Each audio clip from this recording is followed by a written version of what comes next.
break now to the issues facing the Country Fire Authority in Victoria. With fires already taking their toll on regional communities this season, volunteers are speaking out about the inaction of the Victorian government to address an ageing fleet of fire trucks and unreliable equipment.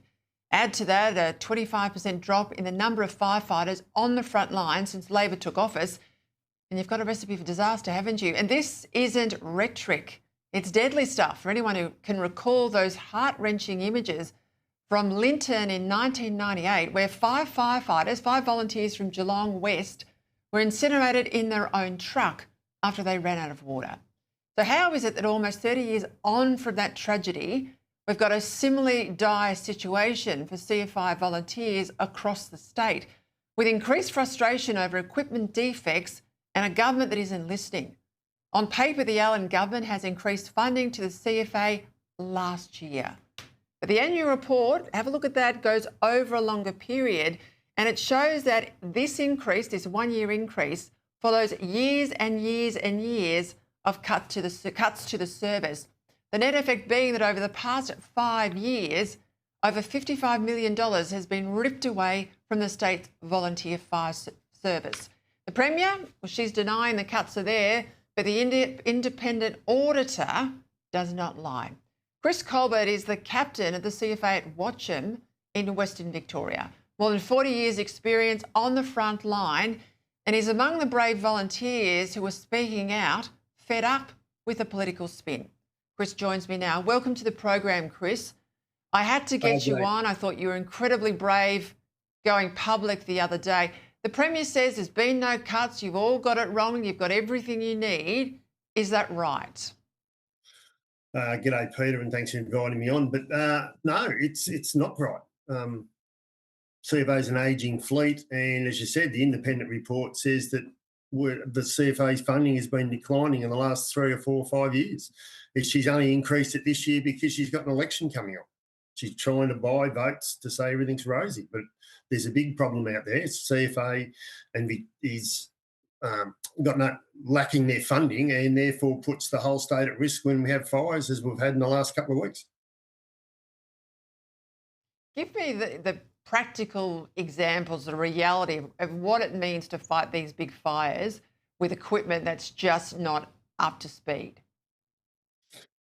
Well, as we all know, fighting fires is a dangerous occupation or business when you go out there, and we're only volunteers, and we hopefully rely on safe equipment. Now, with an ageing fleet, you never know when it's going to stand up, whether it's going to keep going or stop. I mean, the Watchem Fire Brigade is one of the lucky brigades in the state.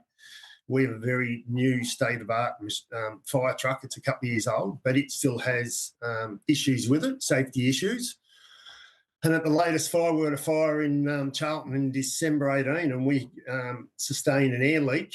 An ember burnt a nylon air hose, and we sustained a small air leak, and we were lucky to get off the fire ground and get it repaired. If it had been any bigger, we could have lost all our air and ended up stuck in the middle of a fire. I guess people need to think about what it's like to be driving a 30-year-old car with none of the modern safety equipment, and what it's like having a state-of-the-art, this year built straight off the assembly line sort of vehicle and all the equipment that comes with it. And of course, if you haven't got the trucks, then you haven't got the resources. Also, the 25% drop in manpower, you haven't got enough people willing to sign on, because I think rightly so, they're worried about their lives as volunteers.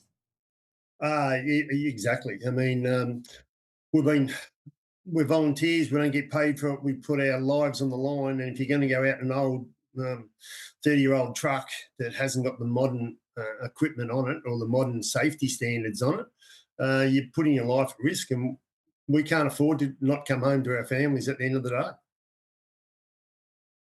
What do you make of that story the other day in the Herald Sun, that the CFA head office, which is salaried employers there, not volunteers like you, they're advertising for a new media spin doctor on a $300,000 a year salary when volunteers can't get the equipment they need?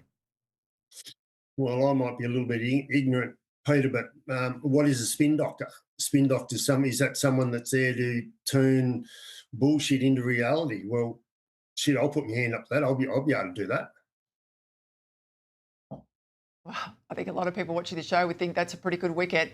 $300,000 when you're at the pointy end, you're It's a good actually paycheck. risking your life, When and you you've do it just as got a to turn volunteer. Well, Chris, information into... Sorry, Peter, keep going. spin. No, you're right. You're right. I've got a bit of delay because you're coming to me from Birchip, which is up my way in Witchy-proof. So a shout out to everyone in the Mallee. Chris, I've got to leave it there, but thank you very much for joining me tonight. And please, on behalf of all of the Victorians, accept our thanks for what you do and stay safe.